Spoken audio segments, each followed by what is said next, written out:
మీ జీవితాలు ఎలా ఉన్నా, మీరతి సామాన్యమైన జీవితం గడుపుతూ కూడా, మీ భార్యాబిడ్డల కంటే సినిమా రంగాన్నే మక్కువ చేసుకొని, సినిమా రంగమే మా అందరికీ వారధై, సారథై, మాలో ఎవరికి టాలెంట్ ఉన్నా దాన్ని జనానికి తెలియజేయడానికి కృషి చేస్తూ, అహర్నిశలు పనిచేస్తున్న నా పాత్రికేయ మిత్రులందరికీ పాదాభివందనాలు. మీరు చేసే కళామ తల్లి సేవలో, మీరు చేసే కష్టంలో మీరు ఫలితం పొందేది చాలా తక్కువ. మీరు అనుభవిస్తుంది చాలా తక్కువ. మీ ద్వారా, మీరు రాసిన మీ చేతి ద్వారా, మీరు రాసిన మీ పెన్ను ద్వారా కొన్ని జీవితాలు కొన్ని అద్భుతమైన స్థాయిలోకి తీసుకొచ్చిన మీ అందరికీ మీ రుణం తీర్చుకోలేనిది. మీ అందరినీ ప్రతి ఒక్క తెలుగు ఇండస్ట్రీలో ఉన్న ప్రతి ఒక్క టెక్నీషియన్ కానీ, ఆర్టిస్ట్ కానీ, ప్రతి ఒక్క నిర్మాత కానీ మిమ్మల్ని హృదయాల్లో పెట్టుకొని చూసుకోవాలి. ఎందుకంటే మిమ్మల్ని ప్రేమించడం తప్ప మీకు మేమిచ్చి కొనలేము. మీ అభిమానాన్ని మేము పొందలేము. మీ ఆశీస్సులు తప్ప.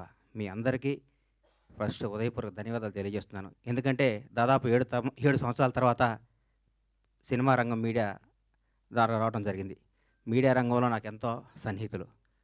నేను 32 ఏళ్ల కిందట వినాయకరావు గారు నాకు ఫస్ట్ ఇండస్ట్రీకి వచ్చిన పరిచయం. వినాయకరావు గారు, బాలరెడ్డి గారు, బిఏ రాజు గారు, మోహన్ కోటెడ్డి గారు, జగన్ గారు, ఎందరో, మన భాస్కర్ భట్ల నా స్నేహితుడు, గంగాధర శాస్త్రి గారు, అన్నీ రవి, రకరకాల మంది, ఎంతోమంది ప్రవాహం పడుతూ ఉన్నారు. కొత్త వాళ్ళు వస్తున్నారు. కానీ మీకు అందేది తక్కువ, మీరు పడే కష్టం ఎక్కువ. మీ విలువ తీర్చుకోలేంది, మీరు చేసే శ్రమకి వెలకట్టలేంది. మీ అందరికీ హృదయపూర్వక ధన్యవాదాలు. గబ్బర్ సింగ్. నా తల్లిదండ్రులు నాకు జన్మనిస్తే పవర్ స్టార్ పవన్ కళ్యాణ్ అని ఆయన నాకు బతుకునిచ్చాడు. పవన్ కళ్యాణ్ గారి గురించి ఎంత చెప్పుకున్నా నేను తక్కువే. నేను ఆర్థికంగా ఎంత స్థాయికి వెళ్ళినా కానీ పవన్ కళ్యాణ్ లేకపోతే నాకు ఈ క్రేజు, ఈ పేరు ఉండేది కాదు. మామూలుగా చిన్న చిన్న వేషాలు వేస్తూ ఉండి, అప్పటికి కూడా ఏ రోజు కూడా బండ్లా గణేష్కి క్యారెక్టర్ కావాలి, ఈ క్యారెక్టర్ బండ్లా గణేష్ అనే స్థాయికి నా జీవితంలో రావటం జరగలేదు. వేషాలు వేయటం జరుగుతూ ఉండేది, రకరకాలు ఉండేది. ఒకనొక టైంలో అప్పుడు అసిస్టెంట్గా ఉన్న మా blockbuster director Harish Shankar గారు కూడా నాకు ఒక చింతకాయల రవి అనే సినిమాలో నన్ను రికమెండ్ చేసి అమెరికా పంపించారు అప్పట్లో. అప్పటి నుంచి మా సన్నిహిత సంబంధాలు మాకుండేవి. నన్ను నిర్మాతం చేశారు పవన్ కళ్యాణ్ గారు. ఒకరోజు పిలిచి ఎందుకో అన్నాడు, కానీ నువ్వు సినిమాలు చేస్తావు, నేను నిర్మాత చేస్తాను. నేను షాక్ అయ్యి, నేను నమ్మలేదు. నన్ను నేను నమ్ముకోలేని పరిస్థితిలో కూడా నన్ను నిర్మాత చేస్తే చాలామంది ఆయన అభివృద్ధి కోరుకుని ఆయన సన్నిహితులు కూడా నువ్వేంటే గణేష్ సినిమా చేయటం అంటే కూడా నేను మాట ఇచ్చాను, మాట తప్పను అని నన్ను నిర్మాతం చేసిన పవన్ కళ్యాణ్ గారికి ఈ సందర్భంగా ఇంకొకసారి పాదాభివందనాలు తెలియజేసుకుంటున్నాను. గబ్బర్ సింగ్ ఒక చరిత్ర. ఈరోజు మార్నింగ్ ఎక్కడో వాకింగ్ చేసి బయటకు వస్తుంటే, ఏందన్నా గబ్బర్ సింగ్ రిలీజు అంటున్నావు, టీవీలో వస్తుంది, గొడవ ఉంది, రెండో రిలీజ్కి ఎంత క్రేజ్ అయిందా అని అడిగాడు ఒక ఆయన.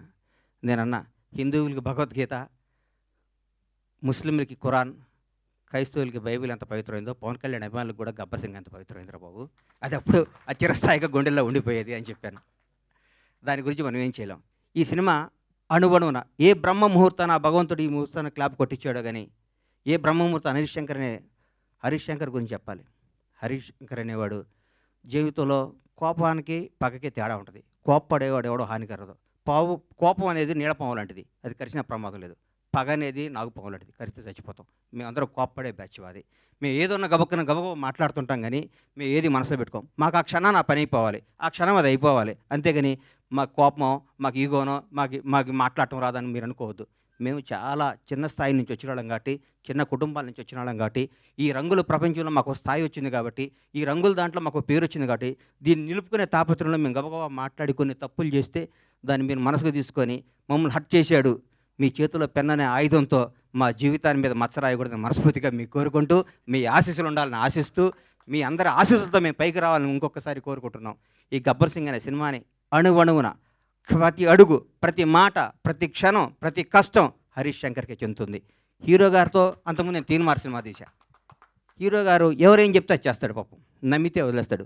గబ్బర్ సింగ్ అనే చిత్రాన్ని హరీష్ శంకర్ ఏం చెప్తే అది చేద్దామని ఫస్ట్ డే నాతో చెప్పాడు.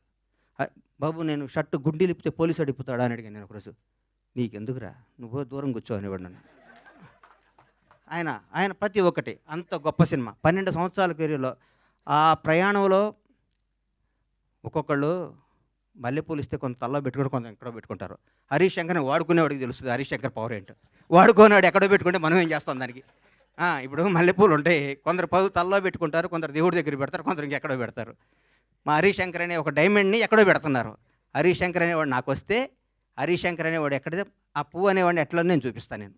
హరీష్ శంకర్ అనేవాడిని అద్భుతంగా ఒక సీసాలో అద్భుతమైన సీసాలో సారా పోతే సారా సీసా అవుద్ది, పాలు పోతే పాలు సీసా, అమృతం పోతే అమృతం సీసా అవుద్ది.